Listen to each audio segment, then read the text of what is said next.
Good morning, everyone. First of all, I don't have any disclosures, and I want this session to be interactive, so I will ask questions and stuff. So if somebody has a stroke, every minute, how many synapses will be lost? Every minute.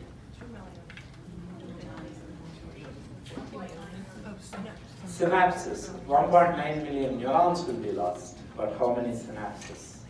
14 billion. So this slide is very important to understand what happens when stroke happens, okay? So every second when there is an acute ischemic stroke, there will be 230 million synapses will be lost 1 second. If somebody has stroke for 1 second. If somebody has stroke for 1 minute, it will be 1.9 million neurons and 14 billion synapses and 12 kilometers of myelinated fibers lost. Okay, it's for 1 minute. If somebody has stroke, usually the patients who admit like in the ICU, they have 1.2 billion neurons lost and 8.3 trillion synapses lost and 7,140 kilometers of myelinated fibers lost. And the last column is very interesting. The accelerated aging is 36 years. If somebody has stroke, big stroke at age 40, they look like 76. And the number one, what is the number one morbidity? Which disease has number one morbidity in this country? Stroke. Mortality is heart, morbidity is stroke. Because with heart attacks, either that person die or live. There is nothing in between, right? If it's a massive MI. But with stroke, people have paralysis on one side, weakness, numbness, speech problems, they cannot move, they cannot talk. So it has the number one morbidity. So with that background, I just want to go into the history of treatment of stroke. So what is the treatment of stroke in 1970s?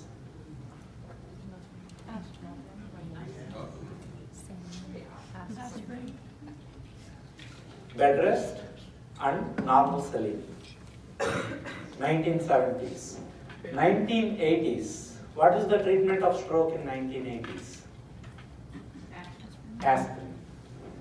1995, December 14th, what happened?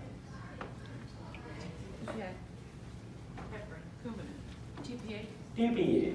So the first NINDS trial is published on December 14, 1995. So in 2014, I am PGY2 in Brown University. I was rotating with my department chair, Dr. Fury. She was in Harvard for 20 years as a stroke director. Now I am rotating with her during the inpatient rounds, and she told me that, stroke is, now we are in such a gloomy times. Stroke is not a good area to go into because all the trials from 2000 to 2014, there are at least like 7-8 thrombectomy trials failed. So the only medicine we have from 1995 to 2015 is TPA. So that happened in 2014, okay? And anyway, I applied for stroke. I like seeing stroke patients. But what happened on January 1st, 2015? Yes. So the first trial, Clean, right? That was done in Netherlands. That came out. So in that year, actually 4 major randomized controlled trials came out saying that thrombectomy works. Now, after 1 year, I am rotating with Dr. Fury again in 2015 as a PGY3, and she said, this is the best time to be in stroke world. Everything changed in 1 year. So what happened on November 11, 2017? Dawn trial, yes. So it published just 20 days back, or 25 days back. So, we'll go into it. So the study organization, whenever you see a major trial, always, this trial is done in 20 countries throughout the world, and within US it was done in some 40 to 50 sites. It was done in Australia, Europe, Canada, US, and with many countries in Europe. So it's a very big trial. What is the background? Why we need this study? So far, if a stroke patient comes to the hospital, TPA until 4.5 hours, thrombectomy until 6 hours. After 6 hours, what is the treatment? Aspirin and bed rest, right? So that's why it's very important, because if somebody has a large vessel occlusion, means carotid artery and middle cerebral artery, they have a large defect. We will discuss into it a little bit further. But the first question when a stroke patient comes into the hospital, what do we ask? Yes, when was the last known normal, right? Even the patient is 20-year-old, 30-year-old, 50-year-old, 80-year-old, the first question you ask is, when is the last known normal? It is very unfair, in my opinion, that, thinking 20-year-old brain works similar to 80-year-old brain.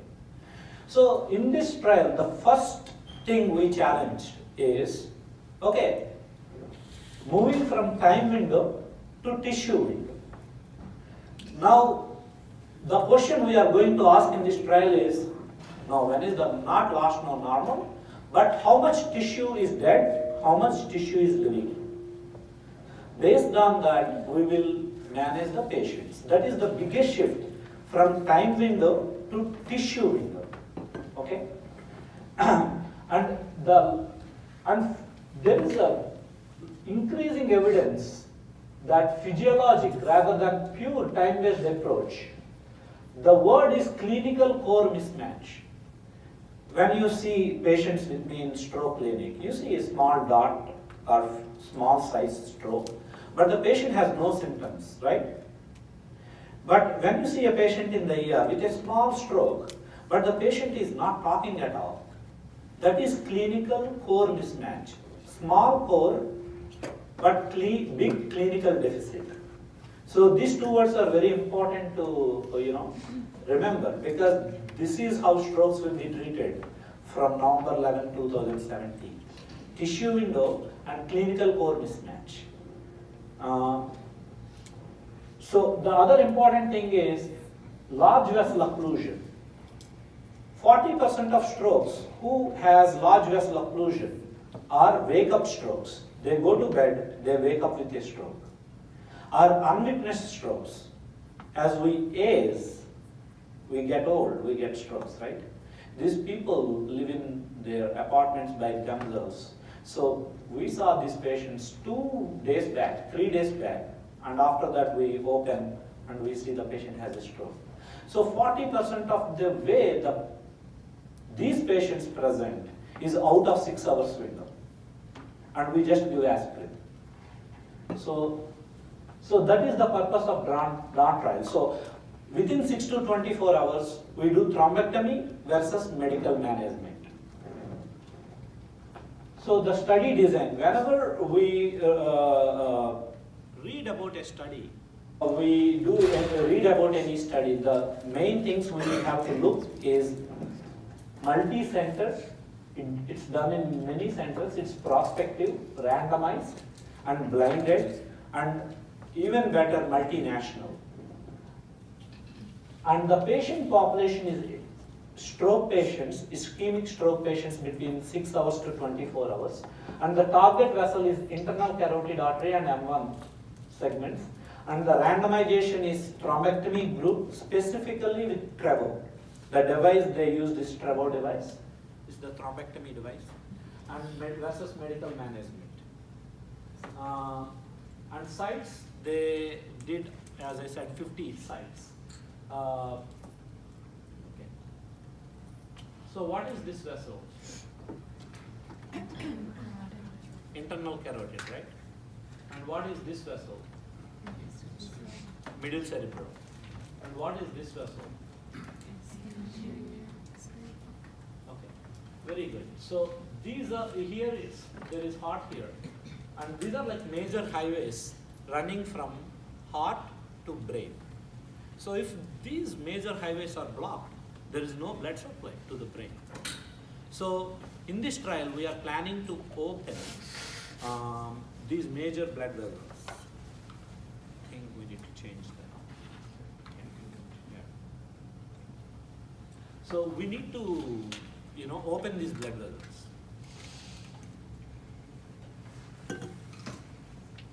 Okay. If you have major large vessel occlusion and you just give this patient aspirin, right? What will happen? If an internal carotid artery is blocked and we just give aspirin, what will happen? This will happen, right? This patient has half of the brain gone. And then next what will happen? This brain will swell. If there is injury to the elbow, it can swell up, down, sides. But in brain, it cannot swell up, down, sides. What will happen? What will we do to avoid that? We do this. We do hemicraniectomy. We remove the skull so that the brain can swell outward, outside. And finally, this is the result. So if somebody has internal carotid artery occlusion and middle cerebral artery occlusion, this is the usual path if we don't treat them. Before going into the trial itself, I want to touch on important scales so that we understand the trial better. So we all know about NIH stroke scale, right? NIH stroke scale is 11-point scale. It's just a physical exam. When we do research trials, we communicate objectively through numbers. So that's why we designed this scale. It ranges from consciousness, questions, commands, gaze, facial palsy, weakness, numbness, speech, all these things. Basically neuro exam in a number format. So if you have a stroke scale of 42, it is a big stroke, just like the previous strokes we saw. If you have, in the clinic, we saw patients having stroke with stroke scale of 0, right? So in research trials, we always communicate through NIH stroke scale. That's why it's very important when we do exam in the hospital, it's very important to document NIH stroke scales so that the next person will know where the patient standed before. Next is outcomes. Okay, how do you measure this trial, whether it is successful or not? So there is modified Rankin scale. The modified Rankin scale, it ranges 6 is the patient is dead. 5 is the patient is severe disability in the nursing care with trach, peg, that kind of outcome. 4, moderately severe disability, unable to need a lot of bodily assistance, need a lot of support. So this is the scale. And 1, no significant disability, 0 is kind of like back to baseline, like good outcome. So what we did in this trial is we gave some points. Actually, we changed the modified Rankin scale to utility weighted modified Rankin scale. Means if somebody has modified Rankin scale of 6 or 5, there is no value, right? There is no quality of life. So if somebody has a modified Rankin scale of 0, 1, 2, up to 3, I think it's okay. So we gave points to each point. And the other very important thing we used is tissue window. The patient is on the CT scanner or MRI. Even before the patient came out of the MRI, the whole stroke department, in UPMC we are like maybe more than 50 people or even 75 people. The whole stroke department with critical care, neurointerventional nurses, stroke nurses, residents, fellows, attendings, department chair, our Dr. Wessler, he is stroke. So everybody gets email, irrespective of time, whether they are on vacation, they get this email. This email is very helpful. You don't need any interpretation, right? So if you see a red dot here, that is the dead tissue. So in this picture, 2 ml of brain is dead and perfusion volume is 100 ml. So the mismatch volume is 98 ml. So if the patient is coming after 3 days, with this scan, do we treat or we don't treat? We definitely treat, right? Why? 2 ml of brain is dead and 98 ml of penumbra. So we call this 2 ml as a core. So this will be the future of medicine, where we are in the process of acquiring the software here, and that's how we treat these patients here on. So how much brain is dead, how much brain is living? Very simple. So with this background, I will go into the study flow, how we did this. So, okay, the patient is sleeping. He wake up in the time spectrum between 6 and 24 hours. Okay, and he went to the hospital. And what is the usual practice between 6 and 24 hours? Aspirin bed rest, right? So in this, what we are doing is, okay, we have an inclusion criteria. Anyone with age greater than 18, stroke scale greater than 10. Stroke scale greater than 10 means it's a big stroke. It's a big stroke. And pre-modified Rankin scale is 1, 0 to 1. Means they are very functional people. Walking, talking, driving. So very functional people. And randomization 6 to 24 hours. So the first thing, as in any hospital, we do CT, CTA and CTP. CT to make sure there is no bleed. CTA, so important with all these trials, to make sure all the patients have their internal carotid open, middle cerebral open, basilar artery open. All patients you see, right? And CTP, perfusion, so that you get this email right away. How much brain is living, how much brain is dead. And based on the rapid software, we have 3 sections. Okay, if somebody is greater than 80 years, stroke scale should be greater than 10, but the core should be less than 20, right?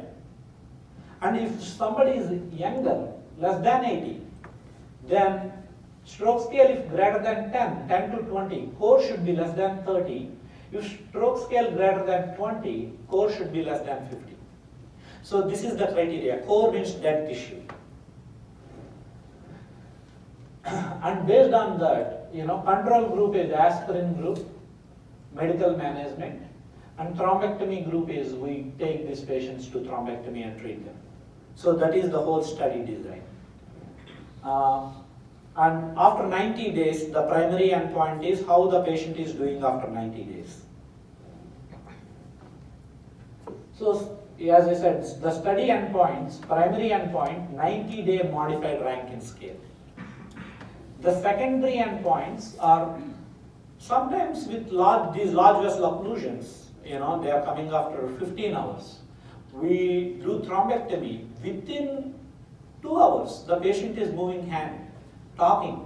So early response is the secondary endpoint. So how the early response is defined? If somebody is coming with a stroke scale of 25, we treat these patients, and within a week, there's 5 to 7 days, the stroke scale dropped from 25 to 14, more than 10 points. That is the early response. And we have some other more criteria, like interventional. There is a definition. I will discuss about it a little bit later. So primary safety endpoint is stroke-related mortality at 90 days. At 90 days, how many people are dying in thrombectomy group and medical management group? And secondary safety endpoint is how many people having bleeding. Okay? So the number needed to treat. You all aware of number needed to treat? So aspirin to prevent heart attack or stroke without heart disease, we have to give 1,667 patients aspirins to prevent a heart attack. Means we have to see whole year clinic and give 1667 aspirins to prevent one heart attack. And statins to prevent stroke without heart disease, 154 statins. I have to give 154 patients statins to prevent one stroke without a heart disease. And 83 statin to prevent death with heart disease, right? People with heart disease to prevent death. I need to treat 83 patients to prevent one death. So, see here, one of the medical students, the other day highlighted this, I didn't even realize this part. 18 died 4 years to prevent repeat heart attack. Means diet means, there is lots and lots of data coming out. We are what we eat, right? So, I work in university campus, where the McD is right there. Most of my patients stop there, have a burger, come inside, go back, have a burger, go home. So, I just want to touch this point, Dawn trial. I was very excited, in the initial days of my fellowship, we are enrolling this patient.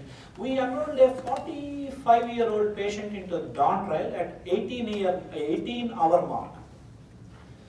The patient has an AFib. She was not taking any Coumadin. And we enrolled and the patient has excellent outcome. And we said, it's so important, we enrolled you in Dawn trial, it's like a life again for you.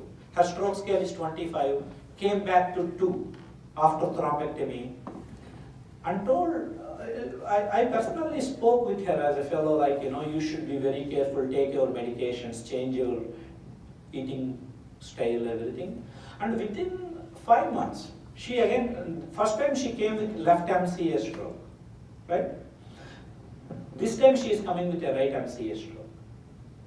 Why? Do you know the reason? She didn't take her medications. Exactly. What is the biggest reason why the patient has repeated seizures? Non-compliance, repeated strokes. Don't take these medications. On top of that, the lifestyle, okay? No matter what technology you have, no matter what you have, we are what we eat. Sometimes people get offended. Sometimes you, as a physician, you have to, do right thing for the patient. Because you see this number.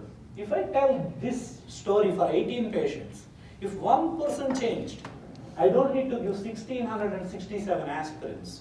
It has a profound impact. So that's why I just want to, I never even noticed this, but thank you. The other day he noticed this small point.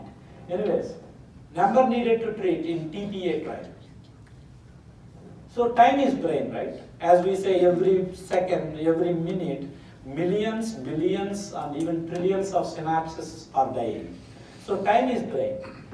So in TPA trial, first 90 minutes, all you need is 4.5 patients to treat, to give TPA within first 90 minutes of last known normal to have one good outcome. As the time progresses, as the patients come late, or we do late in the emergency room giving TPA, the number jumps from 4.5 to 9 within 90 to 150 minutes, and it jumps from 9 to 14.9. Now you need to treat 3 times more patients to get one good outcome. See this. And it jumps to 4 times 6, 7 times within 270 to 360 minutes. So time is brain. Okay? And these are the 4 thrombectomy trials that came in 2015 that changed the whole stroke management. Mr. Clean was done in Netherlands, Escape was done in Canada, Extend IA was done in Australia, Swift Prime was done in here, like United States. See the number needed to treat. 1600 aspirins, hundreds of statins, right? You will never see this number if you treat these patients within 6 hours. Swift Prime, 4. Every 4 patients you treat, one good outcome. 3.2 patients, 4 patients. So this is a very powerful treatment modality. And then going into the result section. So see this, maybe I'll get back to that later. So we randomized 206 patients, thrombectomy group 107 patients, and medical management 99 patients. And always when you read these trials, always make sure it's matched nicely. 69 years in treatment arm, control arm 70 years. Age greater than 80, 23.4% patients. So it is pretty well matched. Stroke scale on an average 17. So it's a big strokes. Whatever we treat, it's big strokes. And then, TPA. Treatment arm got 4.7 and control arm got 13.1. How come a trial enrolling between 6 and 24 hours? How do these patients got TPA? The reason is in University of Pittsburgh, we used to take patients from like 40 different hospitals. It's like a hub. We used to fly these patients. Suppose we get a phone call at 9 p.m. and we say, hey, let's give the TPA and we'll arrange the live flight to fly these patients. But during that time, snow. We cannot fly this patient until next day morning. So that's how some of these patients got TPA and ended up in this trial. So it's very interesting, again, where you get stroke. If you get stroke in Alaska, you're pretty much screwed, like there is no thrombectomy centers there, right? And what time you get stroke, right? You get stroke during daytime, like, people can see and take you to the emergency room. So that's how some of the patients ended up with TPA in the treatment arm. And medical history, control, it's pretty much well matched. Hypertension, atrial fibrillation. Atrial fibrillation is a little bit more in the treatment arm. And baseline scans. So what is the infarct volume on rapid software is 7.6 cc's in treatment arm and control arm 8.9 cc's. It's pretty much equal. And baseline MRI, 43% of the patients have baseline MRI. In treatment arm, control arm 37.8%.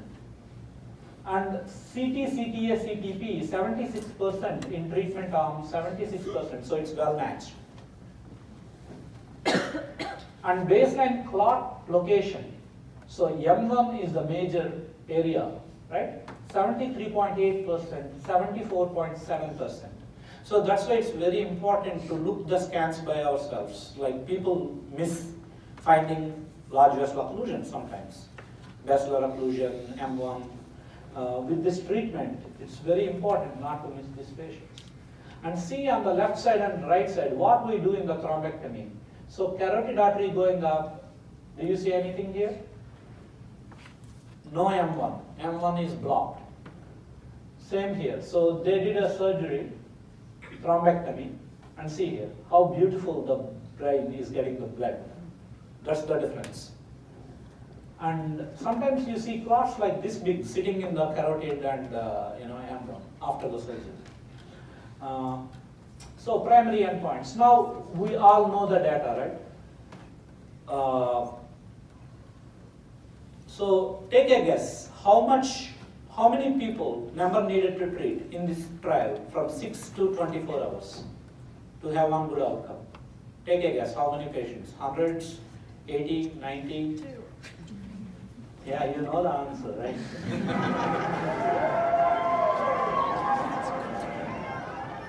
So 2.8. 2.8. So again, in your careers, it's very rare to see a trial like this. It's such a powerful trial, and it's once in lifetime things like this happen. So 2.8 number needed to treat, and the other important thing to take a look at this, 48.6% of patients with modified Rankin scale are, utility-based modified Rankin scale, 5.5, right? And medical management, 13.1%. So that's why there is a big difference between these two. And next, initially, as I mentioned, the goal is to enroll 500 patients. We started enrolling these patients from September 2014, and by January 2017, we enrolled 200, up to 200. So Data Safety Monitoring Board and FBI, they monitor data at 150, 200, and after 200 they said, please stop the trial. We know why, right? It is such a powerful positive effect, and in the medical management, people are dying. So they asked to stop the trial at 206. So that's why the trial was discontinued even before it reached even the half of its target, 250. So this is very important slide. So I mentioned about modified Rankin scale, right? See the medical management, the first three boxes, 1, 2, up to 3, and see the last three boxes, like 6, 5, 4. Most of the patients are dying, are severely disabled, with trach peg in the medical management arm. And see the box, the first 4 boxes in the primary, thrombectomy group. 48.6% functional independence at 90 days. And see this, 73% relative risk reduction of dependency. 73%. So that is a huge number. This is very important slide. So whenever in research, you always compare with placebo or medical management with thrombectomy, right? Irrespective of group, irrespective of sex, age, baseline stroke scale, occlusion site, type of stroke onset, all the bars, graph, move towards thrombectomy. There is nothing on the medical management. Control better, thrombectomy better. Irrespective of anything, thrombectomy did good from 6 to 24 hours. And 90-day modified Rankin scale, as we discussed, from 6 to 12 hours window, 55.1% of patients in thrombectomy group has modified Rankin scale of 0 to 2. And that's only 20% in medical management. And 12 to 24 hour window, it's 43.1% to 7.4%. That is huge difference. And these are some workflows, like, average time last in well to randomization, 12 hours. And last time last in well to, thrombectomy, 13.6 hours. So it's pretty well done. And see, wake-up strokes, 62% in this study in thrombectomy are wake-up strokes. They went to bed, wake up with a stroke. And witness stroke means they witnessed the stroke, at the other end of Nebraska. By the time they came to Omaha, it's 10 hours. So that is witness stroke. Unwitnessed stroke, these are old people living by themselves, last in well 2 days back. So those percent is 27%.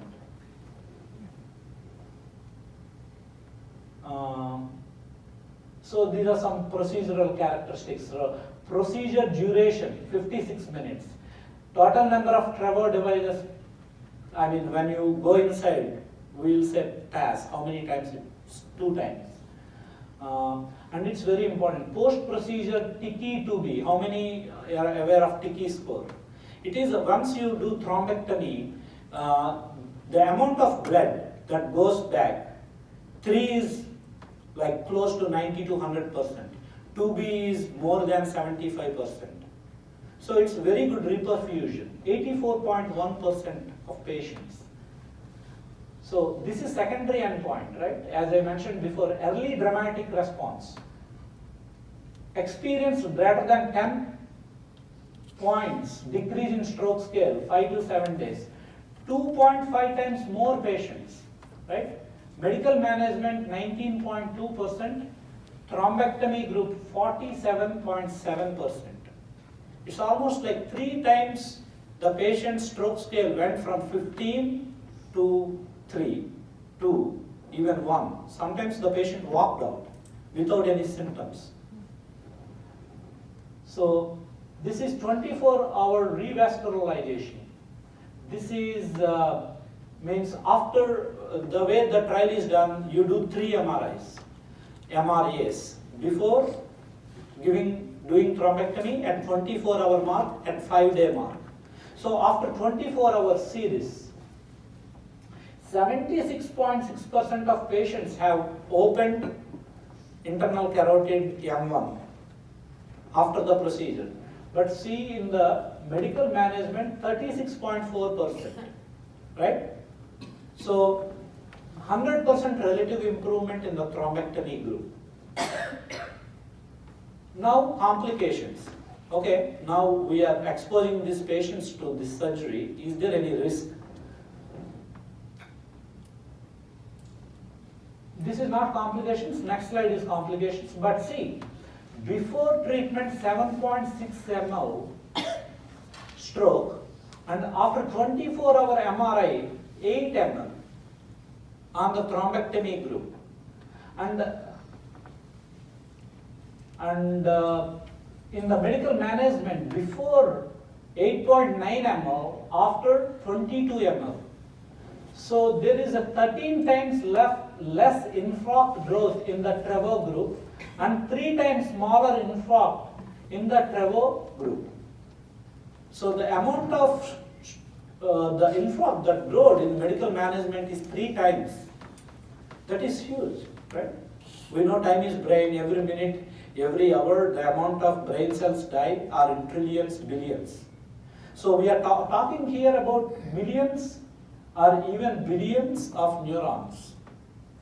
Difference between these two groups. That's how we should see these numbers. And other safety outcomes, right? So what is the stroke-related mortality? It's pretty much even between those two groups. But ICH, it's even. There is no increased intracranial hemorrhage in thrombectomy group. Slight, but it is not statistically significant. And see, neurological deterioration. People, we just give aspirin, they are deteriorated like 27%, and in thrombectomy group just 14%. So the take-home message from this slide is there are no significant complications with thrombectomy group. We are not putting these patients at increased risk for death, increased risk at intracranial hemorrhage. Okay, so this is very good, good outcomes. So what is the conclusion? So thrombectomy with Trevo device in non-eligible patients is associated with improvement in clinical outcomes across the entire range of utility-weighted modified Rankin scale compared to standard medical therapy. So these two numbers are important. 48.6% in thrombectomy group and 13.1% in medical management. And this is the take-home message. Number needed to treat is 2.8. Okay? And for every 100 patients treated with endovascular therapy, 49 will have a less disabled outcome as a result of treatment. Less disabled outcome means modified Rankin scale of 1, 2, in that ballpark. And including 36 patients who will be functionally independent. Means they are walking, talking, doing their things. And the treatment effect size in DAWN is the highest out of any stroke trials to date. Suggests that presence of clinical core mismatch is the critical predictor of treatment effect independent of time to presentation. So as I said, in 2015, 4 major randomized control trials came, right? Mr. Clean, Escape. In that also, number needed to treat is 3, 4, 5, 6. Now, when you change from time window to tissue window, the number needed to treat actually dropped down when you are treating patients between 6 hours to 24 hours. And the treatment effect persisted throughout 24 hours from lost or normal. However, earlier treated patients do better. Still, even though we have on trial, always time is brain. Every second, as that slide is very important, the first slide I showed you. So that time is brain, it's better to treat any time, sooner the better. Anything regarding to brain, status epilepticus, big strokes. If you treat early, you can stop the problem. And thrombectomy Trevo device in patients presenting beyond 6 hours of lost CNL has comparable safety profile to thrombectomy performed within 6 hours. So this is other important take-home message. If you do thrombectomy within 6 hours and thrombectomy from 6 to 24 hours, the safety profile between these two groups is pretty much same, equal. But saying the whole, this is the conclusion point, and it's a new dawn. And again, it's a very tough trial. I will tell a few examples because why we have to thank patients and families. As I said a few days before with some of you, these young couple, they married. This guy is 50-year-old. They are living 4 hours out. And my program director take a phone call at 11 p.m. And said, okay, we will treat this patient. There is a classic M1 occlusion. We flew the patient from that place and the patient arrived within like 6 hours. But that patient randomized into medical management group. And within 2 days, the patient developed malignant MCA. And the skull was, the family decided the patient doesn't want to be a vegetable. And the patient died. So in this trial, so many people died in my hands, in the medical management group. So, it's very important to thank all the patients, families, and there are like maybe 500 people involved in all these sites to get this trial done. But, it's a big step forward. Anytime you see a stroke patient, 2 questions. Is the large vessel occluded? And how much brain is living, how much brain is dead? There is no more concept of like lost nor normal. Even you don't have a rapid software right now, still you can do MRI brain if you have a small core and the clinical deficit is more. We can take these patients based on this data. Clinical core mismatch. This is so important because these patients, they will have terrible outcome if we don't treat, or they walk out of the hospital if we do treat. That is the impact we are doing for the, in future. And happy holidays and happy New Year.